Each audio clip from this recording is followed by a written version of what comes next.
자, 우선 그 알킬 할라이드라는 말이 있는데요.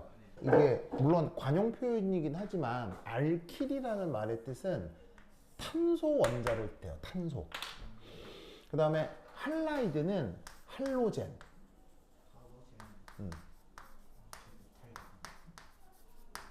그래서 누구누구를 얘기하는 거냐면 염소, 브로마이드, 아이오다이드를 얘기하는 거예요.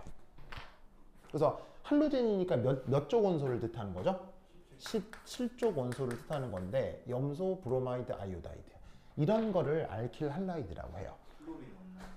그 사이에 이제 화학결합이 된 걸 뜻하는데 당연히 17쪽 원소 중 플로린도 있죠. 근데 알킬 할라이드에서 플로린은 거의 취급하지 않아요. 이유는 뭐냐면 플로린이 결합해버리면 결합력이 아주 강해져요. 아주 강해지면 결합이 더 이상 해리가 안 돼요. 그럼 결합이 더 이상 해리가 안 된다는 건 무슨 말이겠어요? 더 이상 반응하지 않는다는 얘기죠. 그러면 유기화학 반응을 안 해요. 반응을 안 하니까 유기화학적 연구가 없죠. 뭐 그렇다고 전혀 안 하는 건 아닌데 뭐 되게 말도 안 되는 별 필요도 없는 반응들밖에 안 되기 때문에 그래서 탄소 플로라이드는 알킬 할라이드를 얘기할 때 거의 언급하지 않아요. 그래서 알킬 할라이드라고 하면 염소, 브로마이드, 아이오다이드를 뜻한다. 알겠죠? 그래서 탄소, 할로젠 작용기가 있는 걸 알킬 할라이드라고 하는데 걔네들이 할 수 있는 반응 중에 SN2라는 반응이 있어요. 그럼 이 SN2 반응이라고 하는 것이 뭔지 하나하나 살펴보자 이런 얘기죠. 자, SN2 반응이라고 얘기할 수 있는 가장 유명한 반응 개요입니다. 가장 유명한 반응 개요. 자, 이게 뭐냐? 여기 보시면 탄소가 있죠. 탄소. 그래서 지금 반응 개요에 써드리는 걸 싸그리 외우셔야 되는데 이 반응 개요에서 이 탄소 중요한 건 얘의 혼성 오비탈이 뭘까요? 혼성 오비탈. 혼성 오비탈은 sp3겠죠. 왜 sp3냐면 얘의 입체수가 얼마니까요?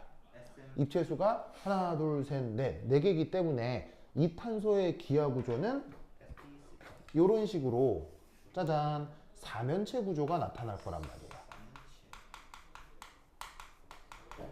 그죠? 그래서 4면체 구조가 나타날 때의 수학적 표현이 그게 sp3거든요.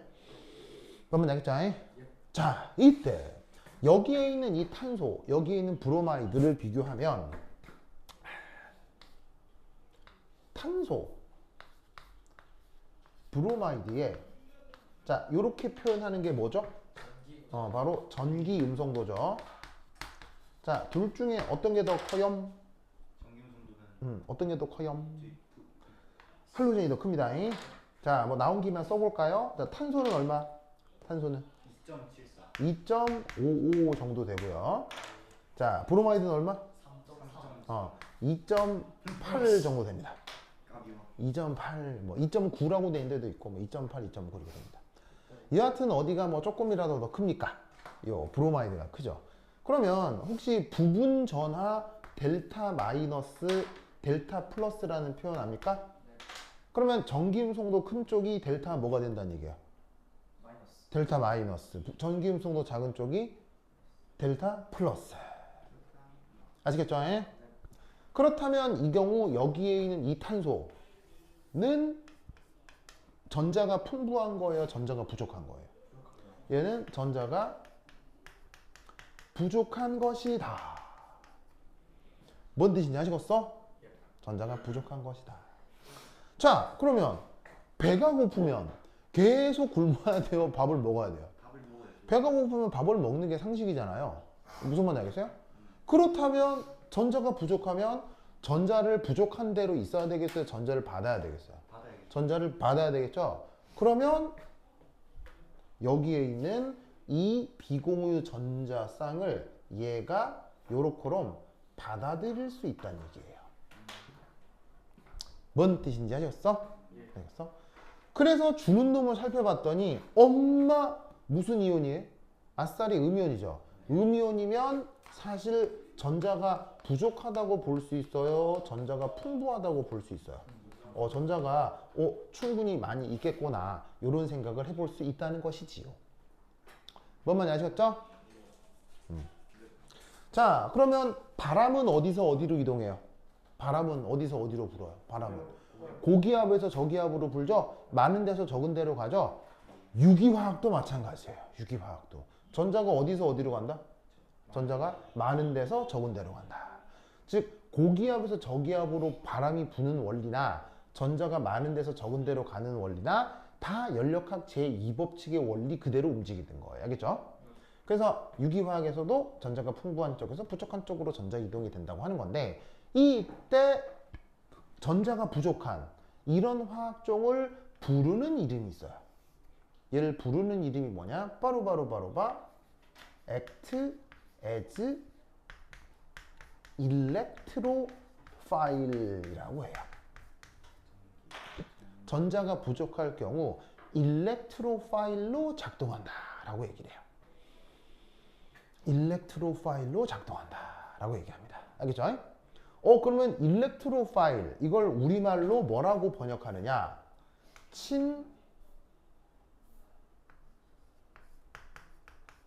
친전자체라고 번역합니다. 친전자체. 자, 여기 보시면 일렉트로란 말이 있죠. 이게 무슨 어근이겠어요? 전자. 뒤에 파일이란 말이죠. 파일. 파일이 영어로 무슨 뜻이냐면 러버예요. 러버. 그러면 어근 분석하면 말 뜻을 바로 알겠죠. 전자를 좋아하는 애. 전자를 왜 좋아하겠어요? 전자가 없으니까요. 무슨 말이겠죠? 그래서 전자가 부족한 화학종을 전자를 좋아하는구나 라고 해서 일렉트로파일이라고 부르고 번역을 뭐라고 한다? 친전자체라고 합니다. 그래서 이 녀석을 보통 어떻게 표현하냐면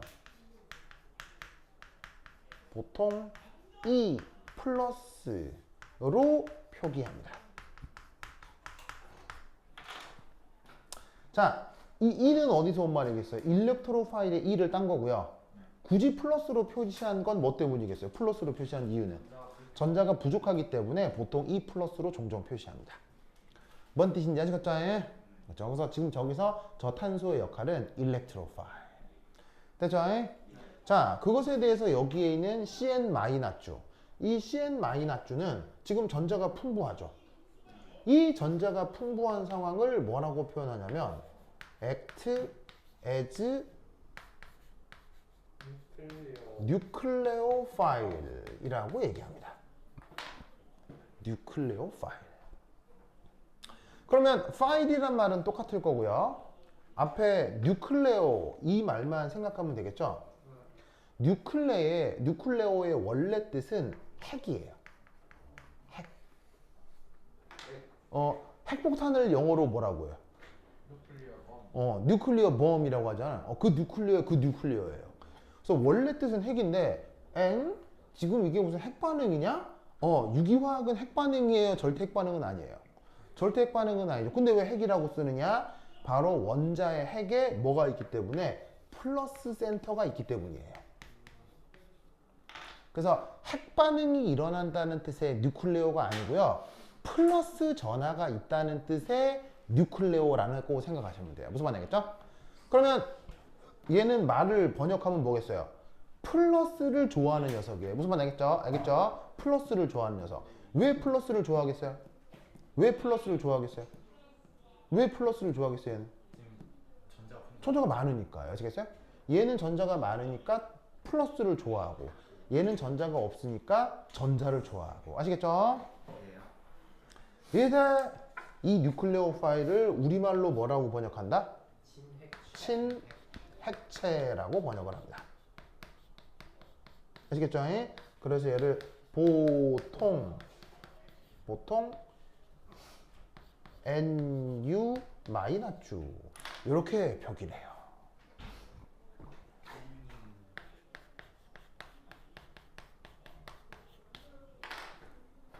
자, NU는 뉴클레오를 줄임말일 거고요. 굳이 마이너스라고 쓴 이유는?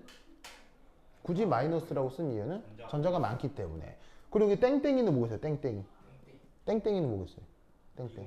요 땡땡이. 알겠죠? 저 땡땡이를 저렇게 굳이 표시를 해줍니다.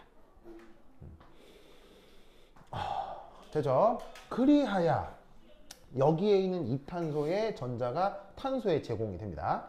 그래서 이 탄소에 이 뉴클레오파일의 전자가 이 탄소랑 결합을 해서 짜잔 여기서 이제 뭔가를 만들어내는데 이때 어떤 일이 벌어진다고 생각을 하냐면 이 중심에 빨간색으로 칠한 이 탄소 있죠. 보이죠? 이 녀석의 기하 구조가 변합니다. 기하 구조가 어떻게 바뀌냐면 바로 sp2 혼성의 삼각 평면형으로 바뀝니다.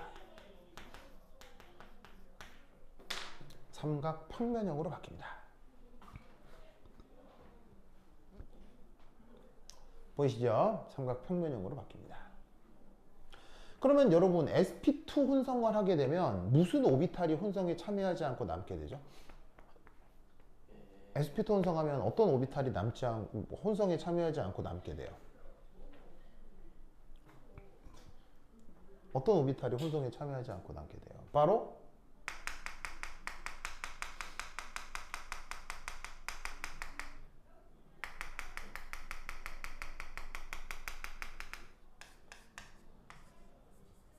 PZ 오비탈. 이 혼성에 참여하지 않고 남게 됩니다. 그래서 지금 여기에 있는 이 노란색 평면은 이 탄소의 XY 평면이라고 생각하면 편리합니다. XY 평면과 G축 사이의 관계는 서로 수직하잖아요. 그래서 이 중심 탄소를 기준으로 탄소, 자, D는 뭐예요? D는 뭐예요? D가 뭐예요? 중수소, 듀티리움을 D라고 씁니다. 중수소요. 그래서 탄소를 중심으로 메틸, 중수소, 수소가 이루는 가상적 평면을 XY 평면이라 할 때 그 수직한 방향으로 PZ 오비탈이 있다고 생각하시면 됩니다. 알겠죠? 그렇죠? 그러면 이때 여기 있는 요 탄소죠, 요 탄소. 요 탄소가 무슨 색깔 전자를 몰고 왔어요? 파란색 전자를 몰고 왔죠. 그 파란색 전자가 요 PZ 오비탈이랑 살짝 겹쳐집니다. 살짝 오버랩이 되고. 알겠죠? 살짝 오버랩이 되고. 그리고 이때 여기 브로마이드 있죠? 여기 브로마이드가 원래는 비공호 전자쌍이 몇 쌍이 있어야 됩니까? 한 쌍, 두 쌍, 세 쌍이 있고 이 탄소하고 이 브로마이드가 이렇게 화학 결합을 하고 있었잖아요. 그래서 이 노란색으로 표현된 건 결합 전자쌍입니다. 기존의 결합 전자쌍인데 이게 어떻게 되냐면 브로마이드에 이런 식으로 비공호 전자쌍 외에 여기서 공유 결합을 이루고 있었던 공유 결합 전자쌍이 이 PZ 오비탈이랑 살짝 겹쳐져 있는 이런 상황이 나타나게 되는 것입니다. 무슨 뜻인지 아시겠어요? 즉 뭐냐면 얘하고 결국에는 결합이 될 예정이거든요. 보시다시피 이 빨간 탄소가 이거란 말이에요. 그럼 여기에 이 파란 전자가 일이 결국엔 올 거예요. 알겠어요? 결국엔 올 거고 그 다음에 여기 있는 두 노란 전자가 결국엔 일이 떨어져 나올 거예요.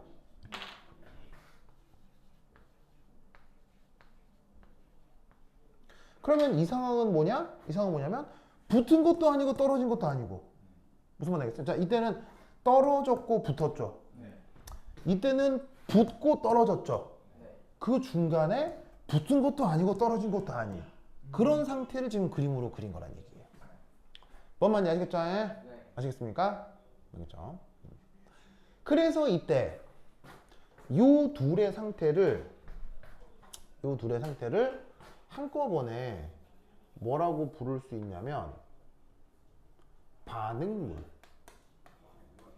맞나요?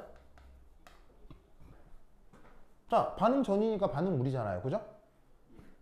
그럼 이때 얘는 뭐라고 할 수 있겠어요? 얘는 생성물인 거죠. 자, 반응물, 생성물 충분히 생각해 볼 수 있죠. 이때 여기에 있는 얘는 뭐겠어요? 반응물도 아니고 생성물도 아니잖아요. 얘는 뭐겠어요? 요걸 뭐라고 부르냐면 전이 상태 착물이라고 합니다.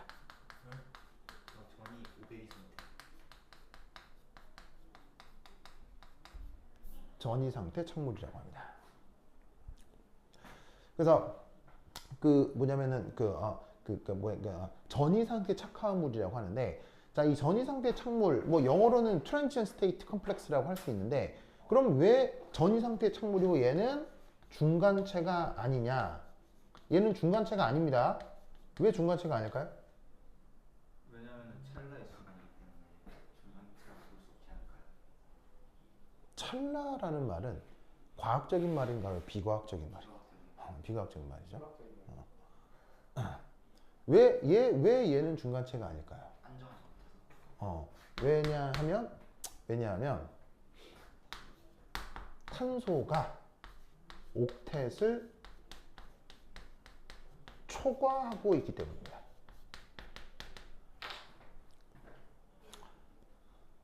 자, 무슨 말이냐면 만약에 이탄소하고 이탄소가 요탄소하고 요탄소가 실제 만약에 화학 결합이다. 그 다음에 요탄소하고 요 브로마이드가 실제 화학 결합이다 라고 하면 이탄소의 결합선이 몇 개 나가게 되는 거예요? 하나, 둘, 셋, 넷, 5개 나가게 되는 거죠. 그러면 하나, 둘, 셋, 넷, 5개 나가면 탄소가 뭘 하게 돼요? 옥텟을 초과하게 되죠? 자, 탄소가 옥텟을 초과하는 건 가능해요? 불가능해요? 절대 불가능하죠? 그래서 얘는 착물이에요. 전이 상태예요. 무슨 말 알겠죠? 그래서 탄소가 옥텟을 초과하게 되는 그런 상황은 나타날 수 없기 때문에 얘는 다른 말로 명확한 루이스 구조로 표현할 수 있다는 얘기예요? 표현할 수 없다는 얘기예요? 맞습니다. 표현 불가능하다는 얘기죠. 알겠죠? 그럴 때 전이 상태가 되는 거예요. 알겠죠? 그러면 이 말은 역으로 어떻게 되는 거겠어요? 중간체는 뭐 할 수 있다? 중간체는 뭐 할 수 있다? 불안하더라도 명확한 루이스 구조로 표현할 수 있어요. 그게 중간체. 알겠죠? 중간체도 좀 불안해요. 물론 전이 상태는 많이 불안하지만 중간체도 불안한 건 매한가지예요. 근데 많이 불안하다. 과학적 표현이에요? 비과학적 표현이에요? 얘는 불안해. 얘는 많이 불안해. 이거는 과학적 표현이에요? 비과학적 표현이에요? 비과학적 표현이죠. 무슨 말인지 알겠어요? 그러면 명확하게 표현하는 게 바로 이 방식이에요. 어쨌건 반응물도 아니고 생성물도 아닌 걸 전이 상태이거나 중간체이거나라고 부르거든요. 그럼 전이 상태하고 중간체의 구분은 뭐냐면 루이스 구조로 표현이 안 되는 걸 전이 상태라고 해요. 중간체는 루이스 구조로 표현이 돼요. 불안하더라도 표현이 돼요. 무슨 말인지 알겠죠? 그런 걸 중간체라고 하는 거예요. 알겠죠?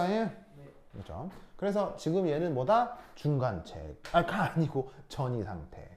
그리고 이때 이탄소, 지금 혼성오비탈이 뭐라고요? 명심할 것? sp2. 알겠죠? 그렇죠? 완전 중요하다. 됐죠? 그렇죠? 자, 썼습니까? 썼어요? 네. 준석 다 썼어요? 네. 지금 뭘 고치고 있는 거예요, 준석? 아 이게 부서졌어요. 어? 맥가이버 같이 말이야. 어? 맥가이버 알아요? 딴딴딴딴딴. 어떻게 알아요? 그 음악만 알아요. 그래요? 맥가이버가 내가 초등학교 때 MBC에서 해주던 그 미드거든요. 그때는 미드란 말도 없었어.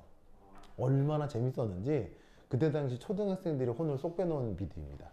뭐 여하튼 그래서 그 영화가 그 드라마가 너무 강렬해서 그 영화에 출연했던 배우는 영화 배우로서의 커리어가 끝났죠.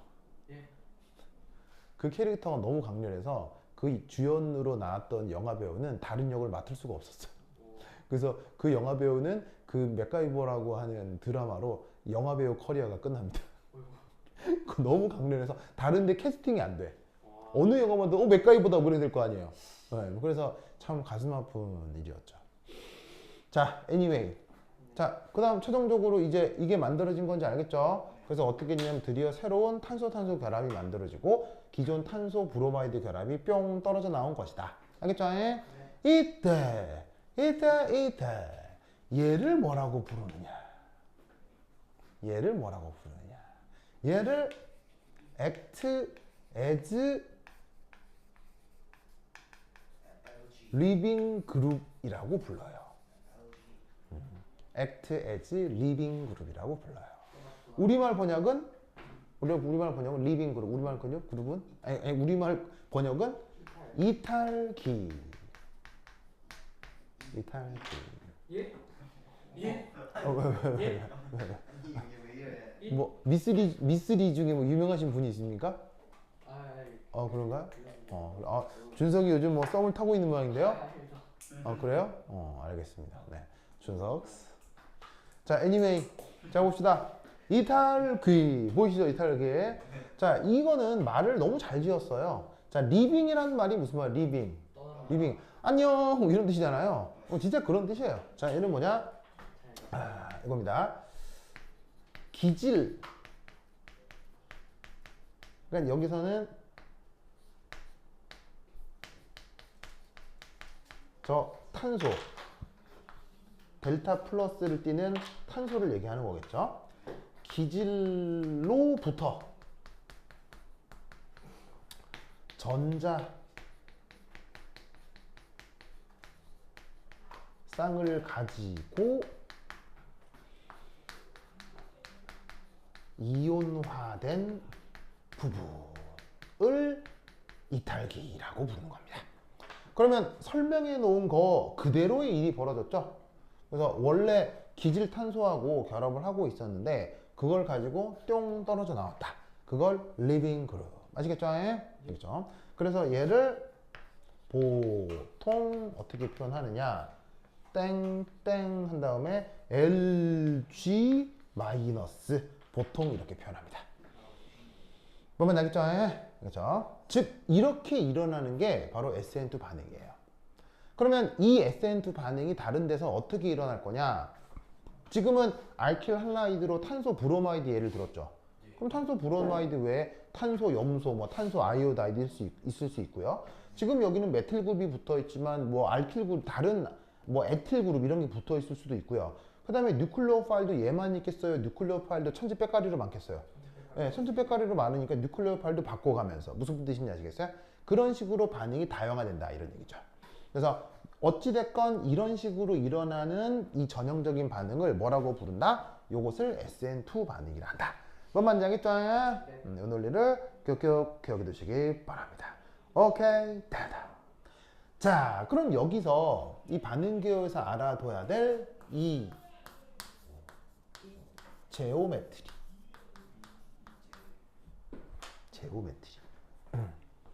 자, 저번 시간부터 나한테 입체화학을 공부를 해서 이제 느끼는 걸 텐데 유기화학은 매우 화학 같아요? 굉장히 기하학 같아요?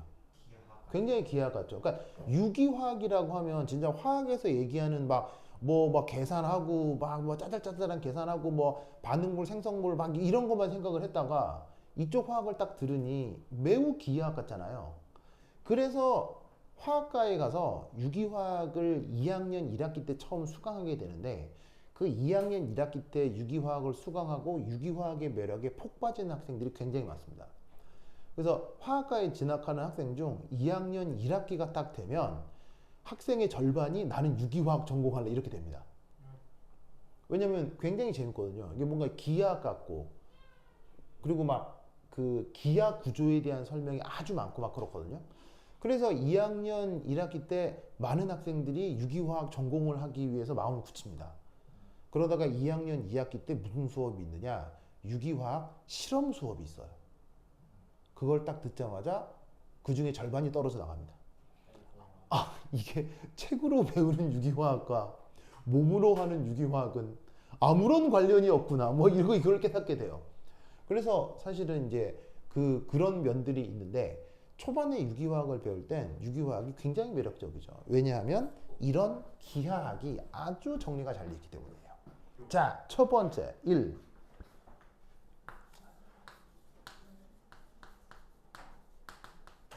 전문적인 책에도 이런 말이 나오거든요. 백사이드 어택 이런 식의 표현이 전문적인 유기화학 책에도 나와요. 근데 나는 저 표현을 별로 좋아하질 않아요. 왜냐하면 무슨 레슬링 용어 같아가지고요. 나는 이 표현을 이게 정식 표현이긴 한데 나는 이 표현을 좋아하질 않아요. 무슨 뒤에서 덮치는 거 같잖아요. 그래서 나는 별로 안 좋아. 나는 어떻게 표현하냐면 배면 접근. 배면 접근. 이렇게 이제 표현을 하거든요. 자, 이 뭐냐? 이 배면 접근이라고 하는 게 바로 유효 충돌. 혹시 여러분 1학년 1학기 때 속도론 했었잖아요. 그 속도론 할 때 유효 충돌이란 말 들어본 적 있어요? 네. 그게 뭐냐면 반응물들끼리 1차적으로 뭘 해야 반응이 돼요? 반응물끼리 뭘 해야 그 다음 반응이 돼요? 이거를 하지 않고서는 반응이 일어날 수 없죠. 뭘 해야 반응이 돼요? 그럼 자, 그럼 또 다시 그러면 준석? 준석이 좋아하는 만약에 마음에 두고 있는 여학생이 있다고 쳐봐요. 그 여학생이랑 뭐를 해야 연애를 시작할 수 있어요? 뭐 해야? 대화를 해야 돼. 그렇지. 키스가. 키스라고요? 이거 너님 그렇게 넣어. 아니 뭐 영 틀린 말은 아니지만 네 지우 은근히 음란하군요. 음란지우 같은 이라고. 자 어쨌건 네뭐 키스도 좋지만 우선적으로 만나야 될 거 아니에요. 뭔 말인지 알겠어요? 우선적으로 만나야 이게 사정거리 안에 이렇게 들어와야 말을 하고 대화를 하고 뽀뽀를 하고 할 거 아니에요. 200m 떨어져서 가능해요, 불가능해요? 불가능하잖아. 그러니까 사귀려고 해도 1차적으로 뭐부터 시작이 된다? 만나야 된단 말이야. 그러면 다시 한번 물을게요. 반응물들끼리 반응을 하려면 실제로 반응이 되건 말건 우선 뭐부터 해야 되냐고. 우선 뭐부터. 뭐라고? 충돌. 그렇지. 만나야 될 거 아니야. 무슨 말 알겠어요? 그걸 뭐라고 부른다고? 만나야 되는 걸 충돌. 알겠어요? 자, 그런데 모든 충돌이 반응을 유도하나요? 그거 아니야. 아니라고 생각하는 거예요. 예를 들면은 이럴 수도 있는 거죠. 지금 준석이가 마음에 들어하는 친구 이름이 뭐예요? 예?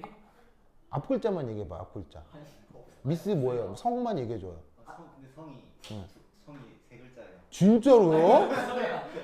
외국인이에요? 에이 말 못해. 혹시 금발? 말 못해. 그래요? 오, 금발인가 봐. 야, 사람을 어디까지 아니 데보라 이런 사람이에요? 아니면 말 못해. 진짜로? 오, 진짜로? 대단한데요? 자, 어쨌건. 그래서 만약에 그거 뭐냐면 준석이하고 연애할 수도 있는 마음이 잘 통할 수 있는 여학생이 있다고 쳐봐. 자, 만나기는 만났는데 만약에 그 첫 만남이 전쟁터에서 서로 적군으로 만났다고 쳐봐. 연애 되겠어, 안 되겠어? 안 되겠지. 나 지금 가능할 수도 있을 거라 생각하는 거야. 근데 뭔 말인지 알겠어요? 자, 뭐냐면 아무리 사귈 수 있는 사이라고 하더라도 만나는 상황이 이게 중요해요, 안 중요해요? 매우 중요하죠. 충돌의 상황도 중요하다는 얘기예요. 그런데 충돌을 해서 반응이 되려고 할 때 실제 반응으로 연결될 수도 있는 충돌을 그걸 유효 충돌이라고 하는 거예요. 다른 식의 충돌은 유효 충돌이 아니면 반응으로 이어지지 않는다라고 화학자들이 개념을 만드는 거예요. 알겠어요? 그래서 유효 충돌은 실제 반응으로 이어질 수도 있는 충돌을 유효 충돌이라고 합니다. 설명 다시 한번 쓰면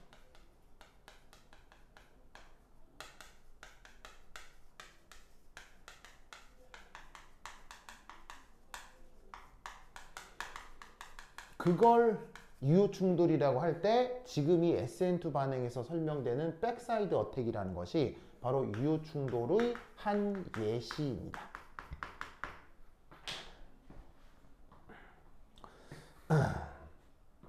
보이시죠? 그러면 어떤 게 지금 백사이드 어택이라고 얘기를 하는 거냐? 자, 탄소. 빨간색으로 표시한 탄소. 바로 얘입니다. 자, 여기에 메틸, 수소, 중수소 붙어 있잖아요. 메틸, 수소, 중수소 붙어 있는데 그거를 다 떼어내고 생각해 보겠습니다. 다 떼어내고 알짜만 보겠다는 얘기입니다. 그럼 여기 탄소 델타 플러스였던 탄소에 자, 뀨 여기 브로마이드 있죠. 그리고 뀨 여기에 CN이 있었죠. 보이시죠? 자, 이 상태로 어찌됐건 요 뉴클레오파일 산소는 어찌됐건 뭐 할 예정이냐면 접근해 올 겁니다. incoming. 맞나요? 그런데 여기에 있는 이 브로마이드는 어짜둔둥 결과적으로 어떻게 돼야 되겠습니까? outgoing. 빠져나갈 겁니다. 무슨 뜻인지 아시겠죠? 그래서 얘가 들어오면 얘가 나가는 그런 순간인데 이때 백사이드 어택은 뭘 얘기하는 거냐? 요 사이가 반드시 180도 인 걸 백사이드 어택이라고 합니다. 혹은 배면 접근이라고 합니다. 아 그래서 그래서 무조건 뉴클레오 파일과 리빙. 자, 그리고 여기에 있는 이게 CN-는 지금 여기서 뭐로 작동하는 거예요? 뉴클레오 파일로 작동하는 거죠? 그리고 여기 있는 브로마이드는 뭐로 작동하는 거예요? 여기서. 브로마이드는 뭐로 작동하는 거예요? 여기서. 결론적으로 이 전체 반응에서. LG 리빙 그룹으로 작동하는 거 아니에요? 네. 그리고 여기 있는 탄소는 여기서 뭐로 작동하는 거예요? E 탄소의 역할은 일렉트로파일이잖아요. 네. 일렉트로파일을 중심으로 접근하는 뉴클레오파일과 빠져나오는 리빙 그룹이 무조건 180도가 돼야 되는 거. 이 현상을 뭐라고 부른다? 백사이드 어택이라고 해요. 아시겠죠? 이 각도가 조금만 벗어나도 이 반응은 진행되지 않습니다. 무슨 말 알겠죠? 네. 그래서 이런 현상을 SN2 반응에서 백사이드 어택이라고 하는데 이 현상은 왜 나타나는 걸까요? 이유가 없습니다. 에이 설마. 까비. 이 현상은 왜 나타나는 걸까요? 자, 봅시다. 탄소 마이너스죠. 브로마이드 델타 마이너스죠. 정전기적이죠. 정전기적 뭐? 아 정전기적 저기 그 청력. 청력. 자, 무슨 말이냐면 바로 CN 마이너스와 BR 델타 마이너스 사이의 자 마이너스고 얘도 마이너스잖아요. 네. 그럼 마이너스와 마이너스 요 마이너스와 요 마이너스를 뜻하는 거예요. 요 둘 사이에는 정전기적 인력이 있겠어요? 청력이 있겠어요? 청력. 정전기적 청력이 있겠죠? 그래서 요 사이에 정전기적 청력은 크게 만들어야 되겠어요? 작게 만들어야 되겠어요? 작게 만들어요. 작게 만들어야 되겠죠. 그러면 둘 사이의 거리는 가깝게 만들어야 되겠어요? 멀리 떨어뜨려야 되겠어요? 멀리 떨어뜨려야 되겠죠. 무슨 말 알겠어요? 그러려면 각도가 몇 도일 때가 가장 멀리 떨어지는 거겠어요? 180도. 아시겠죠? 되십니까? 이 논리를 꼭꼭 기억해 두시기 바랍니다. 이걸 양자역학적으로 설명하기도 합니다. 하이퍼 컨주게이션이라는 개념으로 설명하기도 하는데 예, 그것까지 할 필요는 없고 이런 식의 정전기적 상호작용으로도 충분히 받아들여질 수 있기 때문에 이 설명 방법을 꼭 기억해 두시기 바랍니다. 됐죠? 됐죠? 더 썼어요? 네. 썼죠. 자, 그 다음 두 번째. 네, 준다. 준다. 으쌰. 자, 두 번째는 이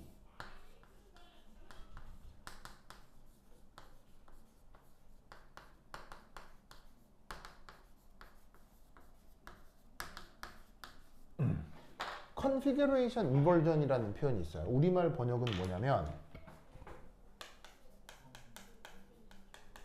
배열 반전.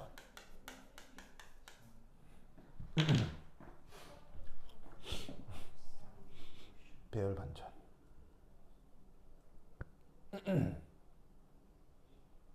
배열 반전.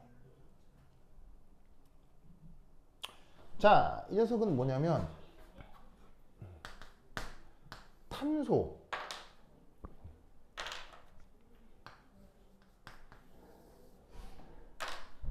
주변 치환기들의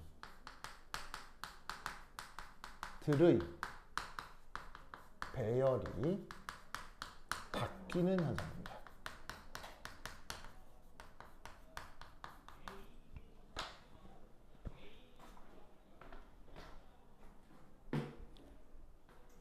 자, 뭘 얘기하느냐? 요 탄소 보시면 이거 메틸이죠. 수소죠. 중수소죠. 이 세 개가 이루는 삼연체의 어떤 삼각평면 하나가 있을 거 아니에요. 그 삼각평면이 지금은 요 중심탄소 왼쪽에 그려놨어요? 오른쪽에 그려놨어요? 지금은 왼쪽에 그려놨잖아요. 그런데 지금은 그 평면이 탄소 왼쪽에 있어요? 탄소를 포함하고 있어요? 탄소를 포함하고 있죠.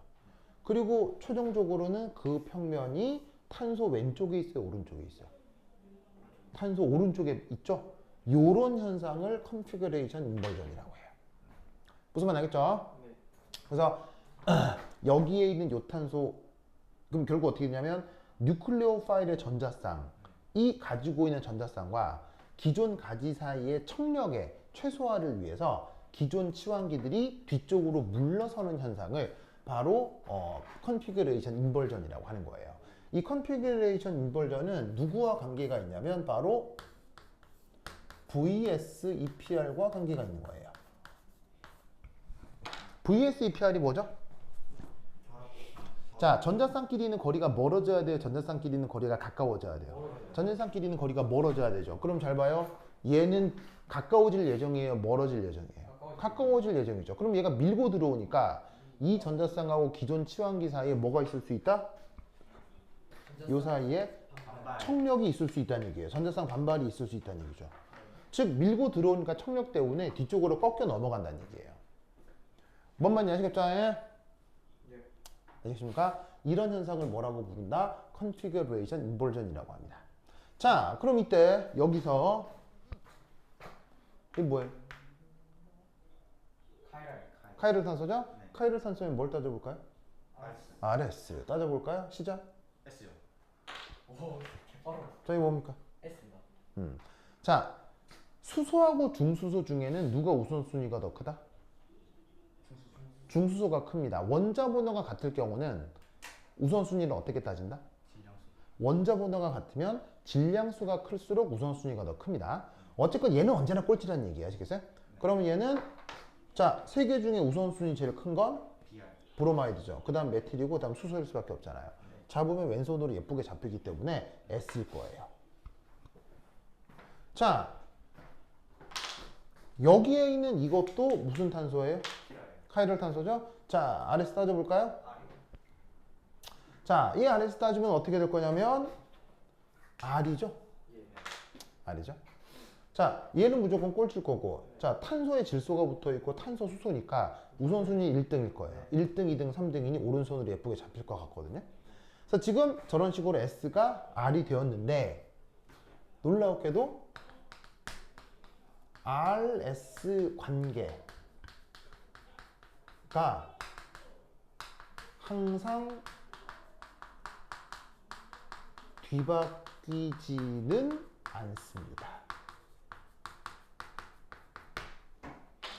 RS 관계가 항상 뒤바뀌는 것은 아닙니다.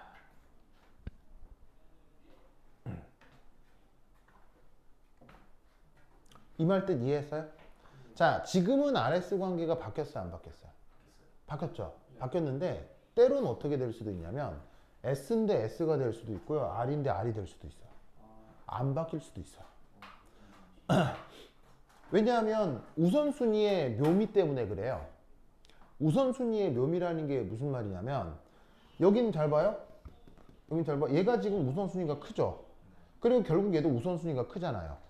그럼 얘가 우선순위 1등이고 여기서는 얘 역시 우선순위가 1등이죠.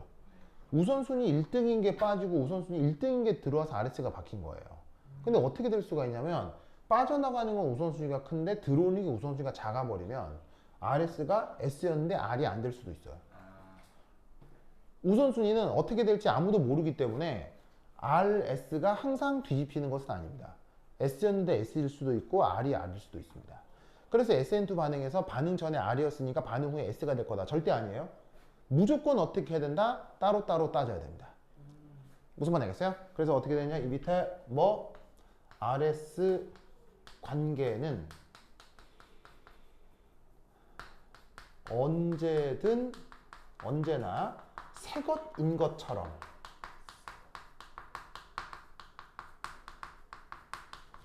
따로따로 따져야 한다.